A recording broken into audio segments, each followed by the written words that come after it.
Tuhan, terima kasih untuk anugerah-Mu. Kami dapat memuji Engkau, memuliakan Engkau dengan segala keberadaan kami. Biarlah pujian itu boleh keluar, baik di tengah tekanan, baik di tengah kelegaan. Kami memuji, memuliakan Tuhan. Terima kasih Tuhan, dan saat ini kami akan mendengar firman-Mu. Berfirmanlah kepada setiap kami. Biarlah kuasa Roh Kudus boleh menolong kami untuk memahami firman Allah yang hidup, yang memerdekakan setiap kami. Terima kasih ya Tuhan, berfirmanlah sebab kami siap untuk mendengarkan dan mengalami kuasa firman-Mu. Dalam nama Tuhan Yesus kami berdoa. Haleluya, amin. Puji nama Tuhan, Bapak Ibu dan teman-teman sekalian dimanapun berada. Kita mengucap syukur kembali pada saat ini kita dapat bersekutu, memuji, menyembah Tuhan. Dan kini kita akan mendengarkan firman Tuhan. Mari bersama-sama kita akan membuka Alkitab kita dari kitab Keluaran pasal yang ke-20 ayat yang ke-17. Keluaran pasal yang ke-20 ayat yang ke-17. Demikian firman Tuhan. Jangan mengingini rumah sesamamu, jangan mengingini istrinya, atau hambanya laki-laki, atau hambanya perempuan, atau lembunya, atau keledainya, dan apapun yang dipunyai sesamamu. Sekali lagi Bapak Ibu dan teman-teman, jangan mengingini rumah sesamamu, jangan mengingini istrinya, atau hambanya laki-laki, atau hambanya perempuan, atau lembunya, atau keledainya, atau apapun yang dipunyai sesamamu. Puji nama Tuhan. Bapak Ibu yang dikasihi Tuhan, Keluaran pasal 20 merupakan bagian Alkitab yang sangat familiar, yang sangat terkenal, dan banyak orang Kristen yang pasti tahu perikop ini berkenaan dengan 10 perintah Allah yang ada pada perikop ini, di mana Allah memberikan kepada umat Allah, umat Israel, firman-Nya, firman peraturan untuk membawa mereka mengalami kemerdekaan di dalam Allah. Perhatikan kalimat yang barusan saya sampaikan Bapak Ibu, bahwa firman membawa kemerdekaan bagi umat Allah. Peraturan ilahi membawa umat Allah mengalami kemerdekaan ilahi, kemerdekaan yang Allah berikan. Nah Bapak Ibu yang dikasihi Tuhan, mengapa ini penting? Karena seringkali kita menganggap firman bukan sebagai jalan kemerdekaan. Seringkali kita berpikir bahwa firman adalah belenggu, adalah peraturan yang mengikat, beban yang harus kita pikul. Sehingga banyak orang akhirnya kelelahan, banyak orang akhirnya meninggalkan Tuhan karena menempatkan firman sebagai beban. Tetapi jika kita merenungkan kembali Bapak Ibu yang dikasihi Tuhan, bahwa firman itu adalah kuasa yang memerdekakan. Bagaimana dia memerdekakan? Coba kita perhatikan Bapak Ibu. Ayat 17, jangan mengingini rumah sesamamu, jangan mengingini istrinya, atau hambanya laki-laki, atau hambanya perempuan, atau lembunya, atau keledainya, atau apapun yang dipunyai sesamamu. Kira-kira kalau ada dua orang, orang yang pertama itu punya karakter yang selalu pengen memiliki apa yang orang lain miliki. Begitu melihat rumah tetangganya, waduh seandainya aku punya rumah seperti rumahnya ibu ini. Begitu dia ke pasar, dia melihat toko dari tetangganya lagi, oh seandainya aku punya toko seperti toko yang dimiliki tetanggaku ini. Aku pengen punya, aku pengen banget punya, aku pengen banget punya. Lalu dia mulai mikir, gimana supaya aku punya ya. Ketika mau tidur dia teringat-ingat dengan rumah tetangganya. Ketika bangun tidur mau ke pasar, teringat-ingat dengan ruko, toko tetangganya. Terus begitu saudara, hari ke hari memikirkan siapa, bukan rumahnya, bukan tempatnya, tapi rumah tetangganya yang dipikir terus, bayang-bayang terus saudara. Dia mulai pusing, kemudian dia berkata, kenapa suamiku tidak punya uang yang banyak untuk belikan aku rumah ini? Kenapa suamiku tidak punya rumah yang banyak untuk beli toko ini? Lalu mikir sepanjang hari, sepanjang minggu, sepanjang bulan, bahkan mungkin sepanjang tahun. Terus digelisahkan dengan keinginan apa yang dimiliki oleh orang lain. Orang pertama. Nah, orang yang kedua, rupanya dia juga tidak kaya-kaya amat, barangkali secara materi sama dengan yang pertama tadi. Dia punya tetangga yang sama, dia punya pasar yang sama, di mana tetangga yang kaya tadi juga punya toko di situ. Dia melihat rumah tetangganya. Wah, rumahnya bagus banget ya. Puji Tuhan, Tuhan memberkati engkau, Ibu X misalnya ya. Ibu, Tuhan berkati, puji Tuhan. Dia sama sekali tidak punya ambisi, lalu kemudian terbayang-bayang, terpikir terus seperti ibu yang pertama. Ibu yang kedua ini bersuka cita aja. Diundang ke rumah si tetangganya tadi, dia menikmati rumah itu, dia pulang dan gak ada sesuatu yang mengikat dia. Lalu dia ke pasar melihat toko yang sama. Dia berbelanja. Puji Tuhan ya, tokonya bagus ya. Oh iya bagus Pak, ini enak, ini. Dia menikmati dan seterusnya.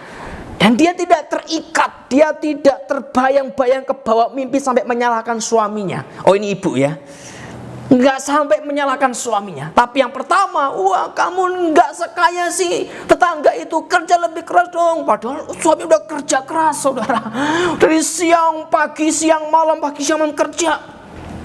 Tapi memang tidak ada modal dan tidak punya jalan untuk memiliki kekayaan sebesar tetangga. Tapi si istri yang ambisinya, aku tidak akan tenang kalau belum punya rumah segede itu. Aku tidak akan bahagia kalau belum punya toko sebesar itu. Aku tidak akan bersuka cita kalau belum punya rumah semewah itu. Nah, istri ini akan terus, akhirnya tetangga rumahnya, keluarganya hancur, berantem sana, berantem sini, berantem sama istrinya, dan suami ini akhirnya mengalami kehidupan keluarga yang hancur. Tapi yang kedua, menikmati sukacita dengan rumah yang ada, dia mengucap syukur. Puji Tuhan kita masih punya rumah ya Pak, katanya. Puji Tuhan kita masih punya pekerjaan ya Pak. Puji Tuhan kita masih bisa makan dengan kenyang dan menikmati semua berkat Tuhan. Ada dua ibu yang sama, dengan kondisi keluarga yang hampir sama, tetapi keduanya mengalami kondisi rohani dan kondisi hidup yang berbeda. Yang pertama terikat. Yang pertama terbelenggu oleh apa? Oleh keinginan iri hati. Oleh kondisi hati yang terus pengen yang dipunyai orang. Tapi yang kedua mengalami apa saudara? Kemerdekaan. Dia merdeka dari semua kecemburuan. Dia merdeka dari iri hati yang menggiring ibu yang pertama, mengalami kehancuran dalam keluarga, ketidakharmonisan karena berantem gara-gara dia punya ambisi yang terlalu besar kepada kekayaan orang lain. Ibu yang kedua merdeka, menikmati hari dengan sukacita, menikmati berkat Tuhan. Kenapa? Karena dia mengalami kemerdekaan dari sikap mengingini milik orang lain, dari sikap iri terhadap kepemilikan orang lain, dari sikap ambisius yang begitu mengikat dia merdeka. Nah, sehingga Bapak Ibu yang dikasihi Tuhan, ketika Tuhan berkata jangan mengingini apapun yang dipunyai sesamamu, Tuhan tidak sedang membuat belenggu dalam kehidupan umat Allah. Tuhan tidak sedang membuat peraturan yang mengikat, yang membebani mereka, tetapi inilah jalan untuk mengalami kuasa kemerdekaan, menikmati anugerah Allah, yaitu apa? Tidak mengingini apapun yang dipunyai sesama kita. Nah, Bapak Ibu yang dikasihi Tuhan, untuk itu Mari bersama-sama kita melihat hidup kita, saudara. Mengingini di sini tentu berbeda dari jenis mengingini yang lain. Kita pengen makan, kita pengen minum, kita pengen pergi ke tempat tertentu, itu kan pengen ya. Tapi ini berbeda konteksnya, berbeda situasinya. Bahwa yang diingini itu bukan dia pengen melakukan sesuatu yang positif, tapi yang diingini adalah kepemilikan apa yang dimiliki orang lain. Itu yang diingini. Dan mengingini di sini mengingini dengan cara yang salah juga, Bapak Ibu. Boleh nggak kita mikir, wah, misalnya ketemu dengan orang, lalu dia punya rumah yang bagus tadi ya. Rumah yang baik, rumah yang rapi, rumah yang bagus. Lalu wah, aku kepikir nih, aku punya ide nih. Aku mau tata rumah aku begini. Aku terinspirasi dari rumah ini. Itu boleh. Itu namanya terinspirasi. Tetapi mengingini di sini adalah sebuah sikap hati yang selalu membandingkan diri dengan kepemilikan orang lain, dan seringkali mengarahkan orang ini, keinginan jenis ini mengarahkan orang yang dikuasainya untuk melakukan kejahatan. Nah, berapa banyak orang yang pengen misalnya punya mobil baru, lalu mereka ngapain, saudara? Menilap uang, mengambil uang, bahkan mencuri atau bahkan membunuh. Berapa banyak orang pengen punya jabatan yang tinggi, lalu mereka ngapain? Melakukan strategi jahat, memfitnah orang lain, mengucapkan perkataan fitnah. Nah, maka Bapak Ibu, ayat yang ke-17 ini sebenarnya adalah akar dari perintah yang lain di ayat 13 sampai 16. Ayat 13 sampai 16. Jangan membunuh, jangan berzina, jangan mencuri, jangan mengucapkan saksi dusta tentang sesamamu. Ini adalah buah dari akar apa itu? Mengingini. Ketika seseorang mengingini sesuatu yang dia tidak miliki dengan cara yang salah, dengan iri hati, dengan sebuah ambisi yang meluap-luap, dengan nafsu yang tidak bisa dikendalikan, maka dia akan mulai mikir, saudara. Misalnya orang pengen mobil tertentu, dan dia tahu nih tetangganya punya mobil itu, dia mulai mikir, ini mobil bagus banget, tapi saya kerja sampai mati juga gak akan dapat mobil ini. Lalu dia mulai mikir, wah ini tetanggaku mau pergi ke puncak misalnya. Nah dia pergi, dia tahu nih belokan tertentu ini kosong, sepi. Di situ aku akan cegat dia, bunuh, ambil mobilnya. Dari mana, saudara? Mengingini. Saya pengen jabatan tertentu dari teman saya, tapi selama ada dia, saya tidak akan duduk di kursi itu. Selama ada dia, saya tidak akan bisa menjabat di situ. Aku pengen banget, kayaknya nyaman di sana, fasilitasnya penuh lengkap, aku pengen banget. Lalu dia ngapain? Memfitnah, mengucapkan saksi dusta, ngomong ke bosnya, ke atasannya, oh si A itu begini. Si A itu begitu. Ada enggak? Dari mana akarnya? Mengingini. Nah, sehingga Bapak Ibu yang dikasihi Tuhan, kita perlu sadar bahwa keinginan yang jahat, keinginan yang didorong oleh ambisi yang gelap, ambisi dosa, ambisi yang menempatkan dunia sebagai segalanya untuk dimiliki, adalah keinginan yang akan membuahkan perbuatan-perbuatan yang sungguh-sungguh menakutkan untuk dilakukan oleh seorang anak Tuhan.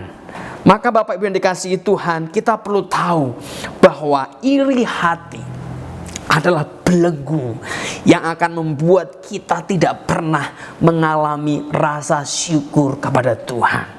Iri hati adalah belenggu yang membuat kita tidak bisa menikmati setiap kebaikan yang Tuhan berikan. Iri hati adalah belenggu yang membuat kita mengarahkan diri kita kepada perbuatan-perbuatan dosa. Dan iri hati sudah menjadi sebuah pelanggaran terhadap apa yang Allah mau. Maka hati-hati dengan hati kita, saudara ya. Hati-hati dengan hati kita. Hati-hati dengan keinginan-keinginan yang muncul dalam hati kita. Kita harus sadar, saudara. Harus menyadari itu, apalagi zaman sekarang ya Bapak Ibu ya. Dan teman-teman, wah, lihat di Facebook, di Instagram, wah, lihat di YouTube misalnya, di Facebook orang upload, wah, keren banget ya, waduh, seandainya aku, ya. Ada orang bikin status pergi kemana, waduh, kok aku nggak bisa, kok suamiku nggak bisa membawa ke sana, kok istriku tidak bisa seperti istrinya dia yang upload, istrinya begitu ramah dalam uploadan, meskipun kita nggak tahu benar atau enggak, saudara. Seandainya benar pun, kita harus menjaga hati kita agar kita tidak mengingini apa yang dimiliki orang lain dengan cara iri dan dengan cara yang salah. Nah, untuk itu bersama-sama kita perlu belajar. Kita boleh terinspirasi oleh kebaikan dan keberhasilan orang, tapi kita tidak boleh mengingini apapun yang dipunyai sesamamu, karena itu akan membelenggumu, membutakan mata rohanimu. Terjadi pembunuhan, terjadi perzinahan, mengingini istri orang lain, suami orang, terjadi pencurian, terjadi fitnah. Dari mana asalnya? Hati yang tidak dapat dikendalikan lagi, karena keinginan atas apa yang orang lain miliki begitu kuat. Untuk itu Bapak Ibu yang dikasihi Tuhan, kita perlu mengalami kemerdekaan. Kita perlu mengalami kemerdekaan dari roh mengingini yang begitu kuat, dari dosa mengingini yang begitu membelenggu. Kita perlu menempatkan salib pada ambisi keinginan yang berdosa, ambisi keinginan yang tidak tahu firman, ambisi keinginan yang justru membuat kita semakin terpuruk dalam hidup kita. Menempatkan salib, menyalibkan setiap ambisi yang tak terkendali itu, dan di sanalah kita akan mengalami kemerdekaan, saudara. Kita akan mengalami kondisi hidup yang penuh dengan syukur atas kebaikan Tuhan. Maka saudara, ketika engkau mulai iri dengan orang lain, ketika engkau mulai membanding-bandingkan keluargamu dengan keluarga orang lain dan berpikir, kenapa tidak seperti dia, kenapa suamiku tidak seperti dia, kenapa istriku tidak seperti dia, kenapa anak-anakku tidak seperti anak-anak mereka. Ketika itu yang menguasai dirimu dan engkau mulai tidak fokus membangun keluargamu, maka salibkan. Ada salib yang harus kita kenakan supaya kita bisa fokus untuk mengerjakan apa yang Tuhan ingin kerjakan. Nah, hal pertama Bapak Ibu yang kita perlu miliki untuk kita mengalami kemerdekaan, untuk kita menyalibkan, mengingini kepunyaan orang lain, iri hati dengan orang lain adalah hitung setiap berkat dan kebaikan yang Allah berikan. Maka ada sebuah lagu, hitung berkat Tuhan satu persatu.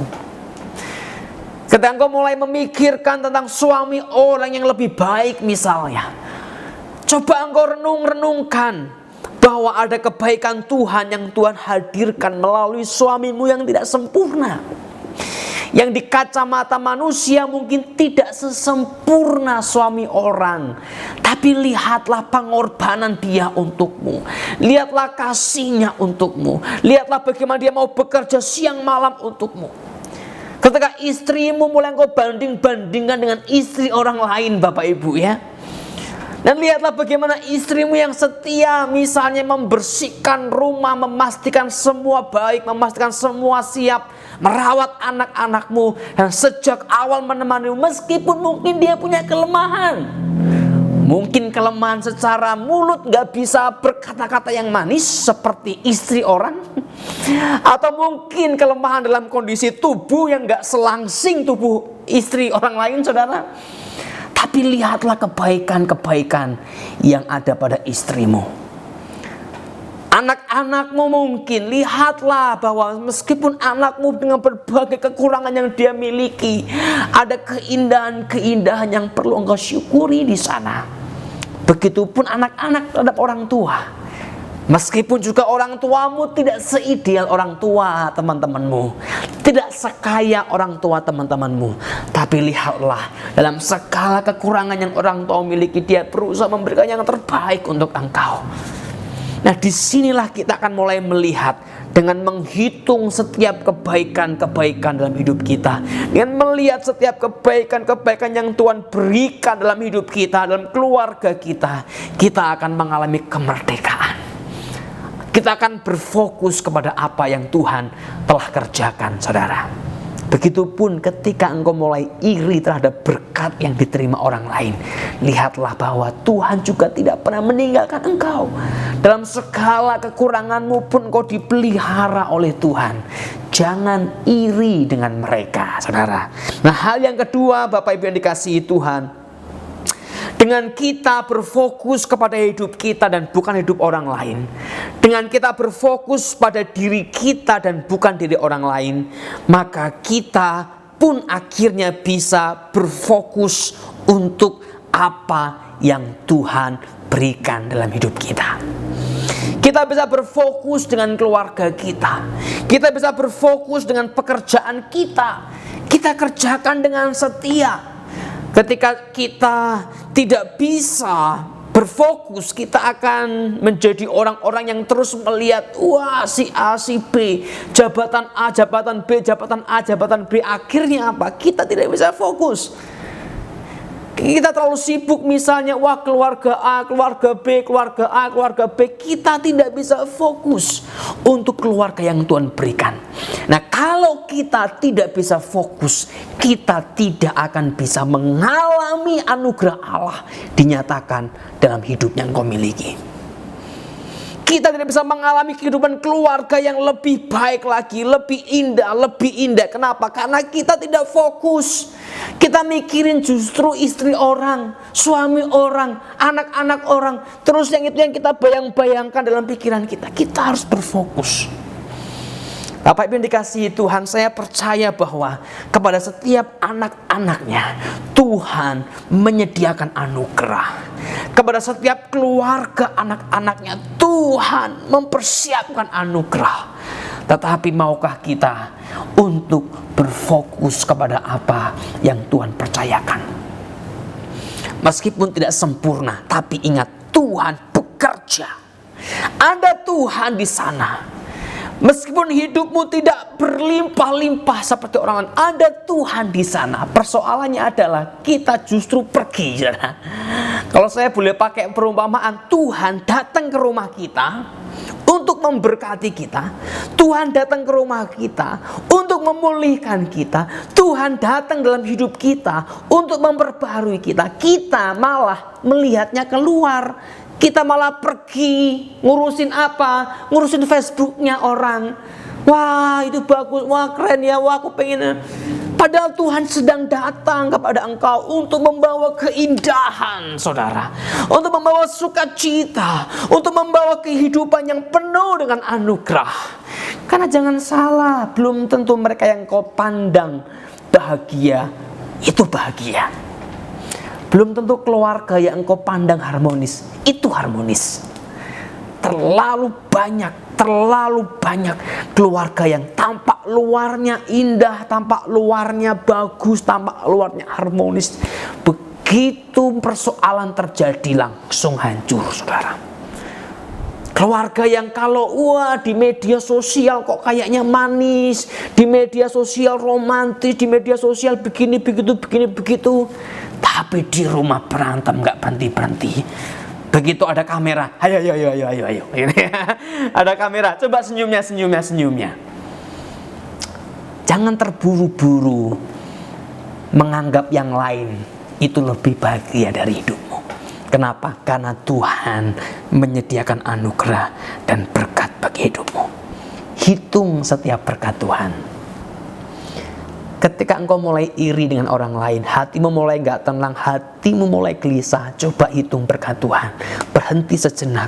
Oh iya ya, meskipun suamiku yang Tuhan berikan ini tidak bisa seperhatian si A, tapi dia tulus mengasihi aku. Meskipun istriku yang Tuhan berikan ini tidak seideal si B, tapi dia mengasihi aku dengan seluruh hidupnya. Lihatlah kebaikan, lihatlah anugerah Tuhan, lihatlah berkat Tuhan. Dan yang kedua, berfokuslah kepada apa yang Tuhan berikan bagi hidupmu. Fokus dengan apa yang Tuhan percayakan. Jangan ngurusin orang lain, saudara ya, dalam konteks yang nggak benar ya. Jangan sibuk, wah gini, dia gini. Terlalu banyak orang yang, bukan kepo lagi, tapi terlalu ngurusin orang lain sampai hidupnya tidak terurus, saudara. Terlalu ngurusin keluarga orang lain sampai keluarganya nggak keurus. Mari berfokus. Kenapa? Tuhan datang ke keluargamu mau memberkati engkau. Kalau kamu malah keluar ngurusin keluarga orang, ngurusin pekerjaan orang, gosipin si A, gosipin si B, Tuhan lagi datang ke rumahmu. Ayo pulang, ayo fokus lagi, lihat lagi untuk menyaksikan dan untuk mengalami anugerah Tuhan. Jangan iri hati dengan orang lain.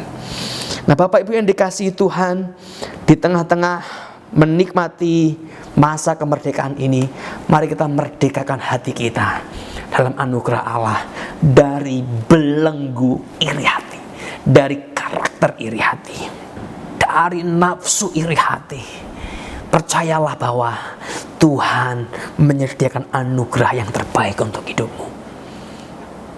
Maka yang terakhir, Bapak Ibu, kita perlu sadar bahwa hidup ini adalah bagaimana kita mengalami apa yang terbaik dari diri kita di dalam penyertaan Tuhan.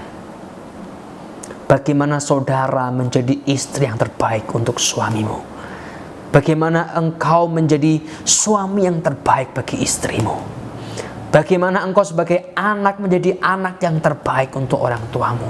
Bagaimana engkau sebagai orang tua menjadi orang tua yang terbaik untuk anakmu. Tidak perlu membanding-bandingkan, saudara ya. Membanding-bandingkan. Ini bukan soal kompetisi satu dengan yang lain. Oh, dia lebih ini ya, dia lebih itu ya. Oh, aku nggak bikin, aku. Oh, bukan. Ini soal bagaimana engkau menjadi yang terbaik yang Tuhan rancangkan dalam hidupmu. Dari sinilah, saudara, kita akan menikmati berkat Tuhan. Ini seperti dua ibu yang pertama tadi, saudara. Ibu yang kedua yang telah mengalami kemerdekaan dari iri hati, dia bisa menikmati suaminya. Dia bisa menikmati kasih sayang anak-anaknya. Kenapa? Karena dia tidak iri sama suami orang. Dia tidak iri dengan anak orang. Dia berfokus melihat setiap kebaikan-kebaikan yang ada di keluarganya. Dia bisa menikmati rumahnya yang sangat mungkin sangat sederhana itu. Dia menikmati, hatinya sukacita. Tiap malam bersyukur, Tuhan terima kasih aku punya rumah meskipun seperti ini. Atau bahkan mungkin belum punya rumah, Tuhan terima kasih untuk kontrakan yang boleh saya tinggali sampai saat ini. Terima kasih untuk kos yang masih saya bisa nikmati sampai saat ini. Dia hatinya limpah dengan syukur, saudara. Kenapa? Dia nggak iri. Tapi kalau yang pertama, ibu yang pertama yang hatinya iri, aduh, mau dikasih rumah pun dia masih mikir rumah si A lebih keren. Dikasih yang keren masih mikir rumah si B lebih keren lagi. Hatinya tidak pernah mengalami syukur dan sukacita. Dia terbelenggu. Banyak orang yang berkelimpahan dengan harta, tapi dia masih terbelenggu oleh iri hati. Dan dia tidak pernah bisa menikmati berkat itu. Tapi banyak orang yang hartanya terbatas, uangnya sedikit terbatas, tapi dia menikmati berkat Tuhan. Karena dia merdeka, dia tidak terbelenggu oleh iri hati. Untuk itu mari kita belajar, saudara. Kita belajar. Pertama, hitung setiap kebaikan-kebaikan. Lihat anugerah Tuhan, lihat kebaikan Tuhan. Lihat apa yang Tuhan berikan dalam hidupmu. Dan yang kedua, berfokus dengan hidupmu. Berfokus dengan keluargamu.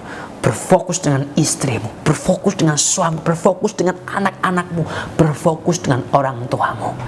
Dengan cara itulah engkau akan menikmati kebaikan. Tuhan terima kasih. Tuhan terima kasih. Tuhan terima kasih untuk semua yang kau berikan. Dan kemerdekaan akan engkau alami. Puji Tuhan.